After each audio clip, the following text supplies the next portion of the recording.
Nah ini kan penting juga untuk bahkan ditarik ke hal yang serius ya kayak parenting sekarang gitu.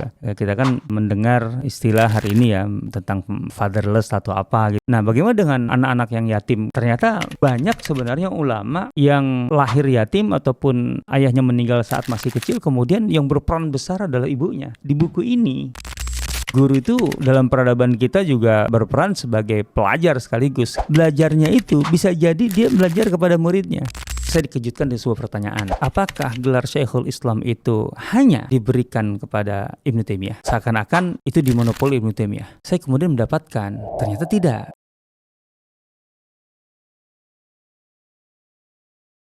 Bismillahirrahmanirrahim. Assalamualaikum warahmatullahi wabarakatuh. Alhamdulillah wassalatu wassalamu ala rasulillah wa ala alihi wa sahbihi wa mawalah amma ba'd. Para pecinta sirah nabawiyah yang berbahagia dan dirahmati Allah Subhanahu wa taala, berjumpa kembali dalam program Sirah TV. Kali ini kita akan membahas seputar literatur. Ada satu buku yang belum lama sampai ke meja kami di perpustakaan Rumah Sirah. Judulnya menarik, bukunya tipis dan juga baru. Buku ini terbitan tahun 2024, judulnya Ajaib wa Asrar min Siyaril Ulama Ma'al Ilmi. Jadi cerita-cerita unik dari perjalanan hidup dan pengalaman hidup para ulama yang terkait dengan ilmu. Artinya saat mereka mencari ilmu, ketika menulis, mewariskan ilmu, pendidikan dan seterusnya. Ditulis oleh Rashid bin Abdurrahman Al-Bidah. Apa yang paling menarik di buku ini? Sebenarnya dari judulnya sudah kurang lebih lah ketahuan bahwa memang buku ini adalah buku ringan, buku yang menghimpun atau mencatat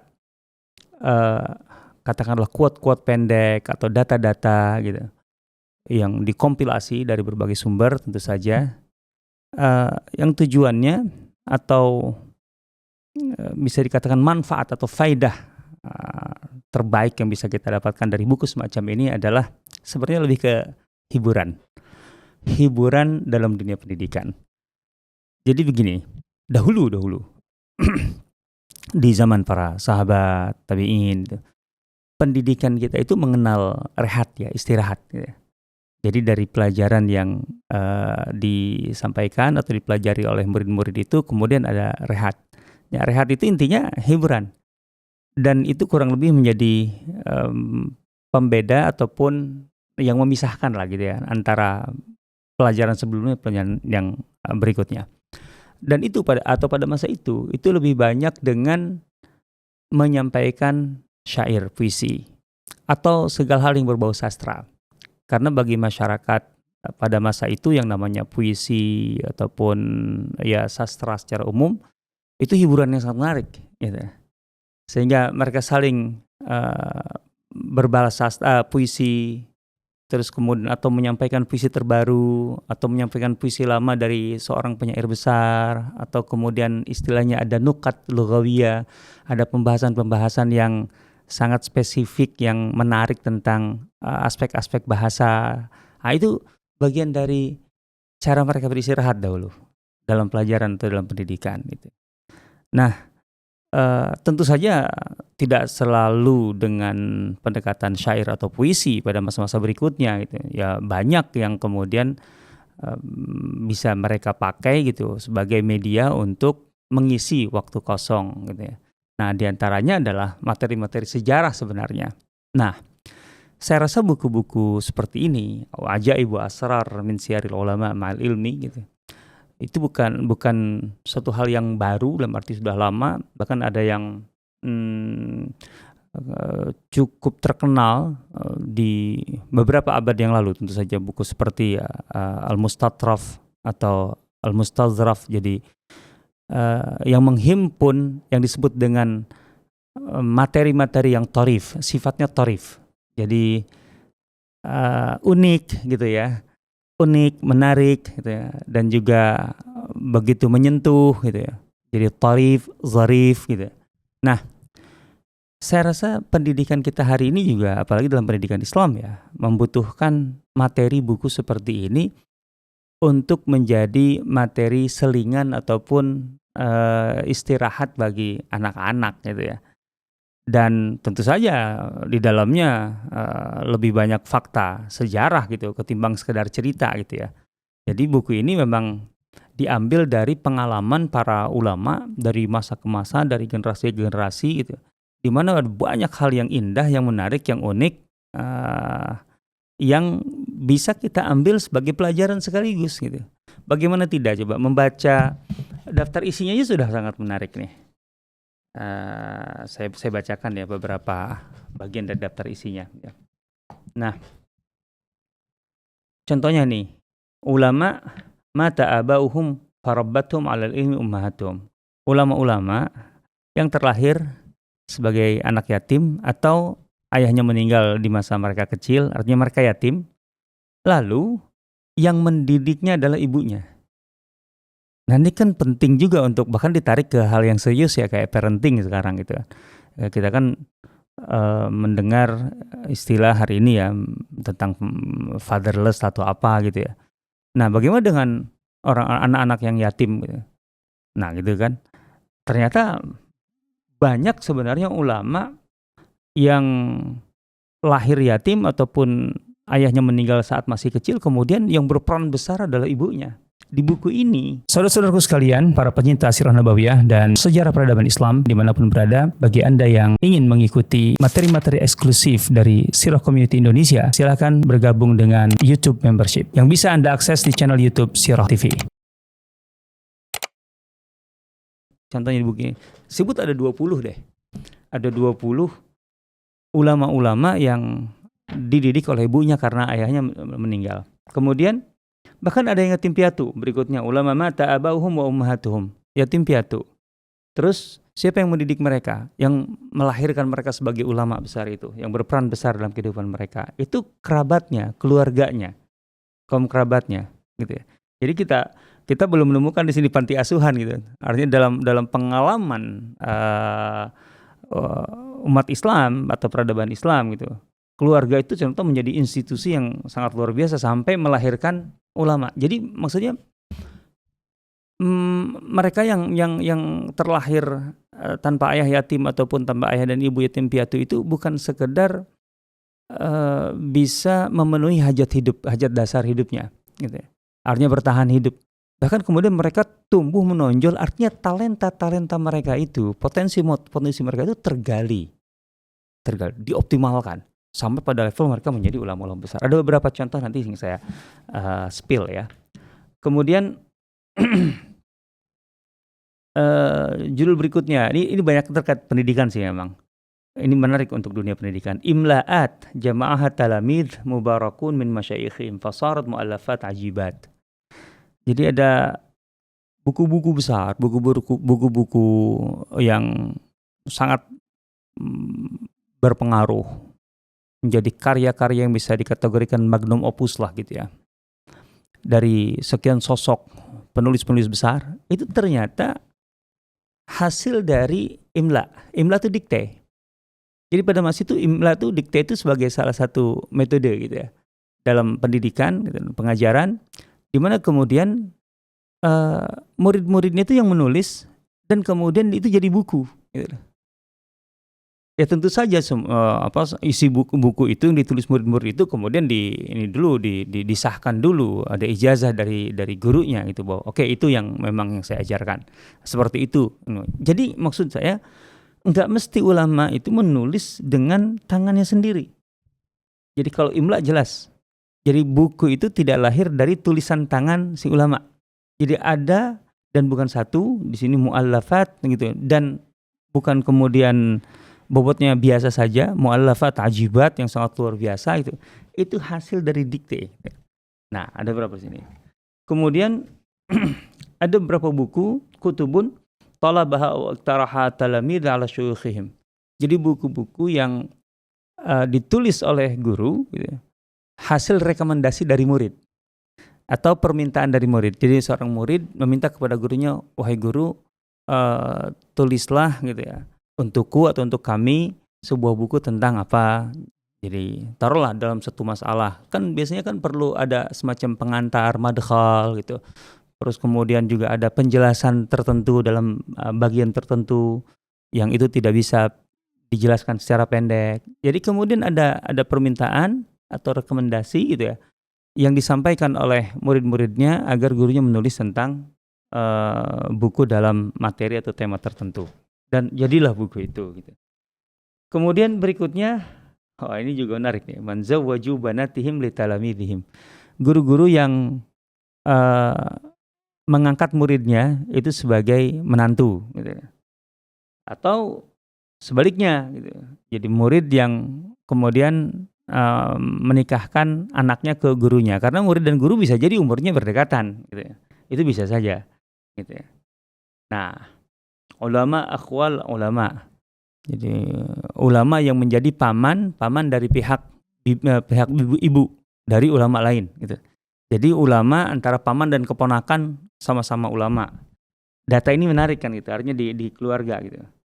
Nah, kemudian ada lagi juga menarik nih, ulama-ulama bahkan yang ditulis di sini ulama-ulama besar puluhan jumlahnya saya baca itu. Itu yang tidak sempat berhaji. Jadi jangan salah, ada puluhan nama ulama besar yang ternyata sepanjang hidupnya nggak haji. Tentu saja yang penting ada alasan ya. Ada, mereka tahu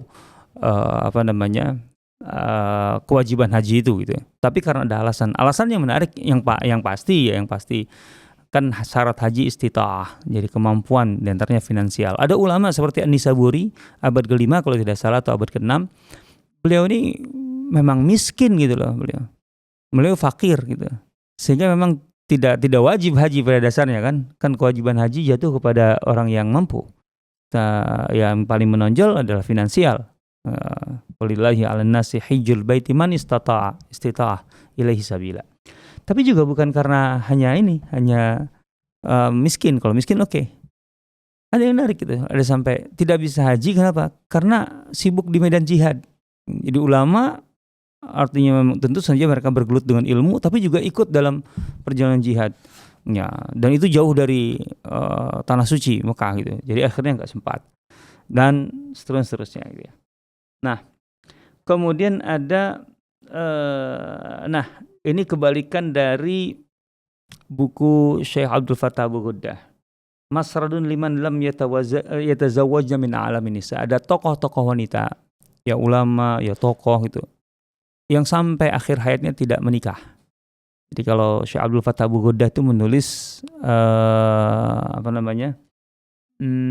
al-ulama al-uzzab. Ulama-ulama dalam hal ini laki-laki gitu yang membujang sampai akhir hayatnya gitu ya. Seperti At-Tabari gitu, kemudian Ibnu Taimiyah, An-Nawawi rahimahullah al-jami' gitu ya. Tapi di sini ini menarik nih. Jadi ulama, tokoh-tokoh besar wanita gitu yang tidak menikah sampai akhir hayatnya. Menarik ini. Kemudian namadij liman allafa kitaban li ajli waladihi. Ini sejumlah penulis ulama gitu yang menulis buku untuk anaknya. Jadi emang dari awal buku itu ya sebenarnya bukan hanya buku, dari mulai qasidah, kemudian risalah sampai buku-buku tebal gitu.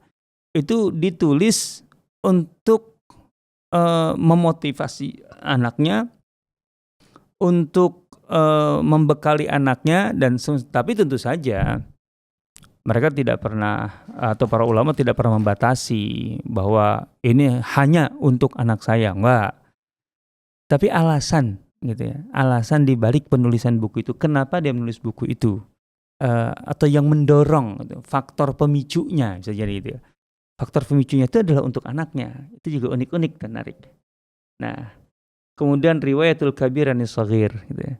Jadi senior yang meriwayatkan dari junior. Itu kan tidak lazim ya. Lazimnya kan tentu saja yang meriwayatkan itu yang junior dari senior. Tapi ini dibalik gitu ya. Asy-Syaikh An-Tilmidhi, seorang guru meriwayatkan dari muridnya. Jadi guru itu dalam peradaban kita juga berperan sebagai pelajar sekaligus gitu ya. Ya ada kaidah yang menarik gitu ya. Mazal ar-rajulu aliman ma ta'allam. seseorang itu masih dianggap sebagai berilmu, artinya sebagai ulama berilmu selagi masih belajar. Nah, dan belajarnya itu bisa jadi dia belajar kepada muridnya. Artinya kan murid itu bisa, kalau zaman itu ya, murid itu bisa jadi dia sebelumnya pernah belajar kepada sekian banyak orang gitu, termasuk kepada gurunya gitu yang terbaru itu. Nah, bisa jadi dia membawa riwayat-riwayat yang tidak diketahui gurunya karena dia sebelumnya berguru kepada orang lain. Maka kemudian si guru yang kemudian belajar kepada dia. Nah, itu menarik itu. Jadi seorang guru meriwayatkan atau belajar atau meriwayatkan lah dalam hal ini yang paling mudah gitu dari muridnya. Al-ab an waladihi, seorang ayah meriwayatkan dari anaknya kan gitu. Ini unik-unik nih. Kemudian ada yang sangat-sangat spesifik ini. Ihsa'iyah liman qara'ul kutub au darrasu au allafu fi ramadhan wa yaum al-jum'ah. Jadi ada ulama-ulama itu yang katakanlah dia mengkhususkan waktu tertentu, baik itu untuk membaca buku ataupun mengajar ataupun menulis, membaca, mengajar atau menulis gitu. Itu di bulan Ramadan. Jadi buku ini hanya di bulan Ramadan, baik itu dia baca ataupun dia ajarkan ataupun dia tulis, itu hanya di Ramadan. Dan kemudian juga bahkan ada yang spesifik sekali, hanya di hari Jumat. Menarik sekali. Nah, kemudian ajaib wa asrar fi ahwalil muallifin wa awqati wa amakin ta'lifatihim. Juga ini terkait dengan waktu penulisan buku, kapan mereka memilih waktu untuk menulis buku, tempat di mana mereka menulis bukunya. Nah, ini ada keterangan-keterangan atau data-data yang menarik. Nah, kemudian ada semacam kebiasaan-kebiasaan ya, para pelajar itu qurra'ul kutub wa tuqusuhum al-ajibah wal gharibah wat tarifah indal qiraah. Jadi ada cara membaca, gaya membaca gitu, gaya belajar yang unik-unik, yang beda-beda dari seorang ulama ataupun katakanlah bookaholic lah gitu ya, penggemar buku satu sama lainnya. Nah, kemudian ditutup dengan masalah laqab, gelar-gelar yang disandang oleh seorang ulama gitu ya, dengan segala macamnya, pemaknaannya. Al-Bahar itu apa, kemudian kenapa disebut seorang Al-Musnidi, An-Nahwi dan seterusnya gitu. Dan ditutup dengan Al-Mutalaqibun. Ini sebelum penutup, Al-Mutalaqibun bila qabi Syekhul Islam, siapa saja ulama yang digelari Syekhul Islam. Nah, ini daftar isinya ya, saya bacakan daftar isinya karena memang daftar isinya begitu banyak dengan buku yang sangat pendek. Ini totalnya cuma 160-an sebenarnya, 169, 170 lah tepatnya. 170 halaman, tapi daftar isinya cukup banyak, itu artinya memang pendek-pendek saja, dan ini yang mengasihkan saya katakan tadi. Jadi baca buku ini insya Allah nggak akan melelahkan, nggak akan membosankan karena pendek-pendek. Satu sub judulnya itu paling ya rata-rata di 3 halaman, 5 halaman gitu ya. Jadi insya Allah nggak akan membosankan, dan kemudian kekayaan data-datanya, informasinya itu yang menarik gitu ya. Nah, saya coba berikan beberapa contoh aja ya. Contohnya nih tentang ulama-ulama yatim yang kemudian katakanlah dididik oleh ibunya. Ini bagus untuk isu parenting itu kan bagus sekali ini gitu ya. Nah, itu dimulai dari generasi sahabat. Di sini ada 3 sahabat yang yatim dan kemudian peran ibunya begitu penting. Ada Abdullah bin Hisham, wafatnya tahun 41 Hijriah. Ada Samurah bin Jundub, itu wafatnya tahun 58 Hijriah. Itu jelas riwayatnya bahkan disebutkan Samurah bin Jundub itu ibunya ya ketika menjanda karena ayahnya suaminya meninggal gitu. Dia bilang, aku tidak akan menikah dengan seorang laki-laki kecuali yang kemudian istilahnya bisa membesarkan dan mendidik Samurah bin Jundub gitu. Nah, artinya selama masa pertumbuhan Samurah di awal itu dia didik lebih dulu sampai kemudian dia menikah secara selektif tadi, artinya nggak sembarangan menikah. Yang paling terkenal tentu saja Anas bin Malik, ibunya Ummu Sulaim. Itu jelas peran Ummu Sulaim begitu kuat sekali dalam pendidikan Anas bin Malik. Kan ayahnya Malik itu tetap musyrik sampai kemudian meninggal gitu ya. Baru kemudian Ummu Sulaim menikah dengan Abu Talhah yang muslim tentu saja. Tapi peran Ummu Sulaim begitu kuat sekali dalam pertumbuhan dan pendidikan Anas bin Malik. Ummu Sulaim lah yang menghantarkan Anas bin Malik kepada Rasulullah SAW untuk menjadi pelayan. Berikutnya ada nama-nama besar. Imam Al-Auza'i. Imam Al-Auza'i di Syam itu bisa dikatakan pelopor mazhab fikih yang sangat terkenal. Bahkan mazhab Auza'i itu lebih dulu terkenal di Maghrib dan terutama Andalus sebelum mazhab Malik, Imam Malik. Jadi di Afrika Utara dan terutama Andalus itu mazhab Auza'i lebih dulu digunakan sebagai mazhab resmi sebelum kemudian digantikan oleh mazhab Malik gitu ya. Karena mazhab Malik tentu saja banyak penerusnya. Auza'i tidak banyak penerusnya. Ya kita pun hampir tidak mendengar sekarang ya mazhab Auza'i. Padahal dulu sangat terkenal sekali. Ya bayangkan saja dari Damaskus atau dari sekitar Syam itu kemudian dipakai di Andalus. Jarak aja jauh sekali itu. Itu menunjukkan bahwa ada kekuatan di situ. Kemudian ada Syu'bah ibn al-Hajjaj, wafat 160 Hijriah gitu. Nah, itu sampai ada riwayatnya ibunya sampai mengantarkannya ke guru ulama hadis gitu ya. Hahuna imra'atun tuhaddis wa Aisyah. Di sini kata ibunya kepada Syu'bah gitu. Ada seorang wanita yang merupakan murid Bunda Aisyah dan mengajarkan riwayat-riwayat dari Bunda Aisyah. Fadhhab fasma' minha.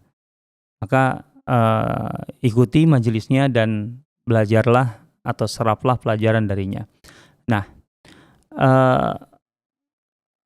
ini menunjukkan, ini buktilah bahwa peran ibunya begitu kuat kepada Syu'bah bin Hajjaj gitu ya.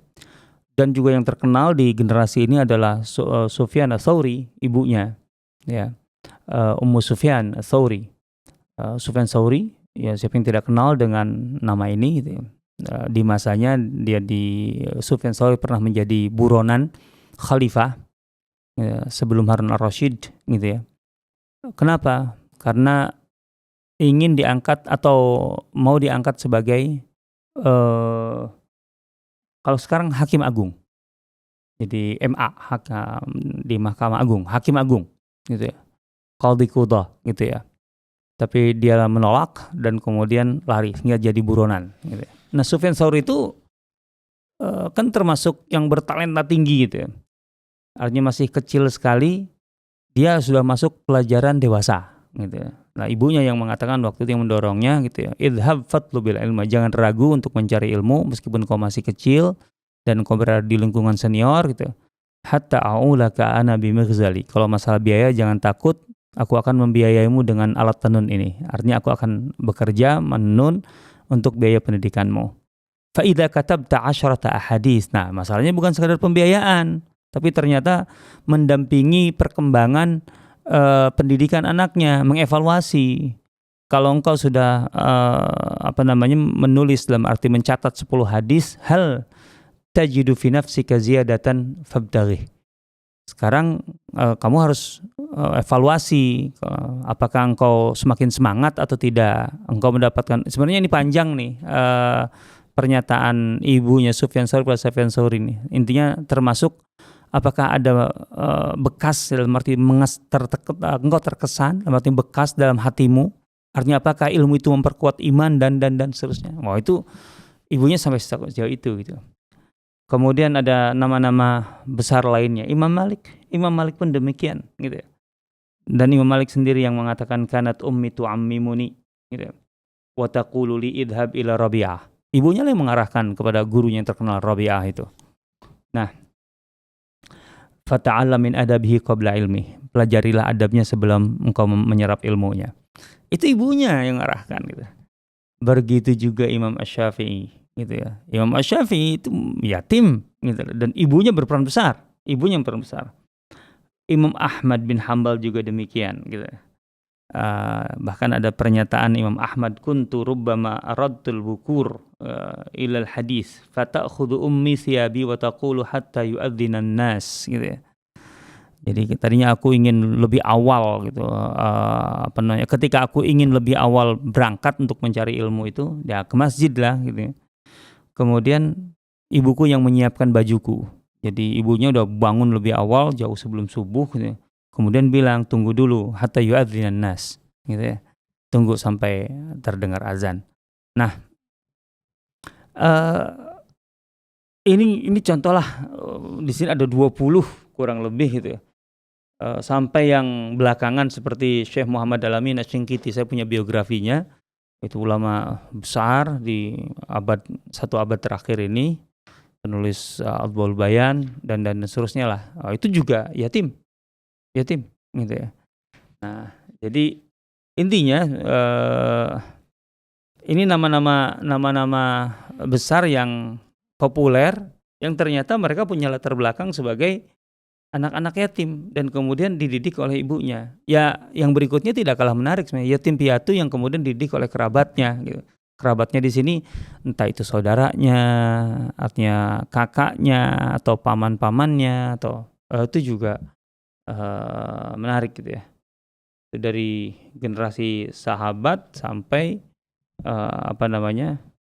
generasi berikutnya seperti Bishr Al-Hafi, itu terkenal sekali tahun 227 Hijriah gitu. Itu dididiknya oleh kakak perempuannya, kakak sulungnya yang perempuan gitu. Nah, kemudian Abul Qasim Al-Baghawi ya, yang bukan Al-Baghawi yang muhaddis yang terkenal ya. Artinya juga terkenal tapi bukan Al-Baghawi itu lain lagi. Ini abad keempat 317 gitu. Nah, yang dikenal dengan Ibnu binti Mani' gitu ya. Nah, karena yang mendidik adalah kakeknya gitu ya. Nah, kemudian ada Abu Sa'ad As-Sam'ani, ini di masa perang salib di 562 Hijriah wafatnya, satu masa dengan Syekh Abdul Qadir Jilani. Kemudian Abul Wafa Ibn Abil Wafa Al-Jili, Sibt Al-Jauzi, Sibt Ibn Al-Jauzi. Itu jelas yatim piatu. Makanya yang dia dikenal dengan Sibt Ibn Al-Jauzi, yang penulis Mir'atuz Zaman, itu buku yang sangat terkenal dan buku-buku lainnya. Karena dididik oleh kakeknya Ibnul Jauzi, jadi nggak dididik oleh ayah ibunya karena meninggal gitu. Dan sekian banyak. Ibnu Taghri Ar-Bardi, itu nama-nama termasuk Ibnu Hajar Al-Asqalani gitu ya. Ibnu Hajar Al-Asqalani itu dididik oleh kakak perempuannya bukan. Jadi yang memberikan pendidikan awalnya itu adalah kakak perempuannya.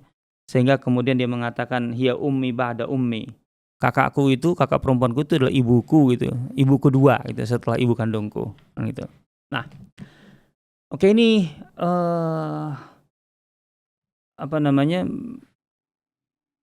bagian yang semuanya menarik sekali, terus terang saja gitu. Saya mau memberikan contoh dua lagi gitu. Yang pertama ini adalah buku-buku yang ditulis gitu, karena dipicu atau dengan motif sebenarnya tadinya untuk anaknya. Ya, tadi bukan hanya buku ini bisa buku kecil, bahkan ada qasidah. Qasidah itu kan bait-bait puisi yang itu menjadi bahan ilmu gitu ya. Bahan dasar ilmu lah gitu. Ya kayak mutun lah, matan ilmu itu. Terus kemudian risalah, artinya buku tipis, kemudian sampai buku-buku tebal gitu. Ini cukup banyak ini data-data ulama kita yang menulis buku itu karena motifnya adalah untuk anaknya gitu ya. Bahkan di sini disebut bahwa kitab Bulughul Maram yang terkenal tuh, Bulughul Maram ditulis oleh Ibnu Hajar Al-Asqalani tahun 852 Hijriah wafatnya. Itu awalnya motifnya memang disusun oleh Ibnu Hajar untuk anaknya gitu ya, yang bernama Muhammad gitu ya. Ibnu Hajar Al-Asqalani gitu. Tapi kemudian ya buku itu terkenal atau dalam arti luar biasa bermanfaat untuk semua orang kan. Ada qasidah contohnya yang tentang ilmu gitu ya, yang kemudian begitu sangat masyhur, ditulis oleh atau digubah oleh Abu Ishaq Al-Ilbiri. Ilbiri berarti Andalus, abad ke-5 Hijriah 459 gitu ya. Nah, ini berarti di masa zaman Thawaif, kekacauan Thawaif di Andalus ini. Nah, eee, di antara bait puisinya itu ini untuk anaknya ya. Namanya Abu Bakar anaknya. Aba Bakrin da'utuka law ajabta ila ma fihi hadzuka in aqalta ila ilmin wa takunu bihi imaman muta'an in nahaita wa in amarta. Abu Bakar, anakku gitu. Aku itu mendorong kamu gitu kepada atau untuk sesuatu yang apabila engkau turuti gitu, maka engkau akan menjadi orang besar, nak, gitu ya. Yaitu ila ilmin takunu bihi imaman, itu ilmu yang akan mengangkatmu menjadi seorang imam, dalam arti seorang terkemuka, muta'an, engkau akan diikuti oleh banyak orang. In nahaita aw in amarta.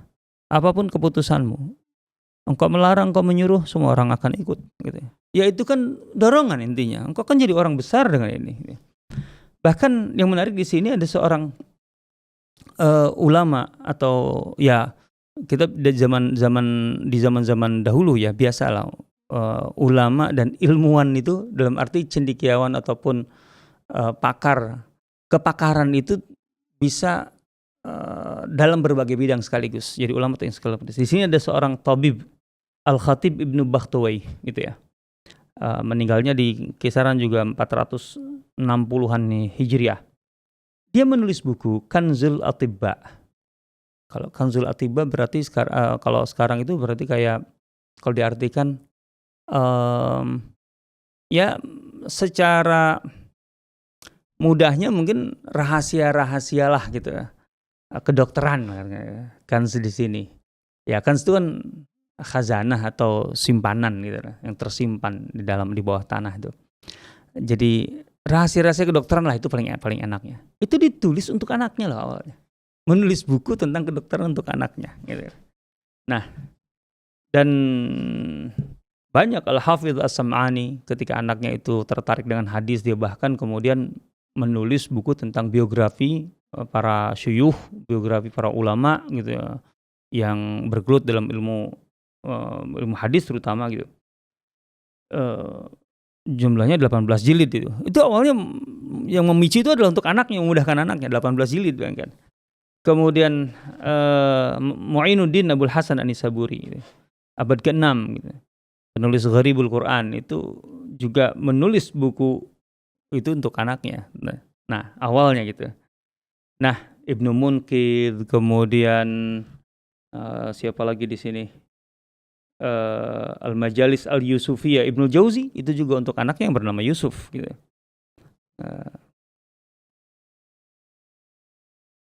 Dan lain-lain banyak sekali.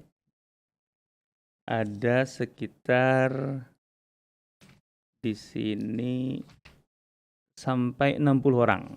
60 ulama atau 60 karya yang ditulis dengan motif sebenarnya awalnya untuk anaknya gitu ya. Nah, terakhir ini tentang julukan atau gelar. Bagi saya cukup menarik karena bagi saya pribadi gitu ya, gelar Syekhul Islam itu terlalu melekat kepada sosok Ibnu Taimiyah dan itu tidak salah tentu saja. Tapi yang jadi soal kemudian akhirnya saya dikejutkan dengan sebuah pertanyaan.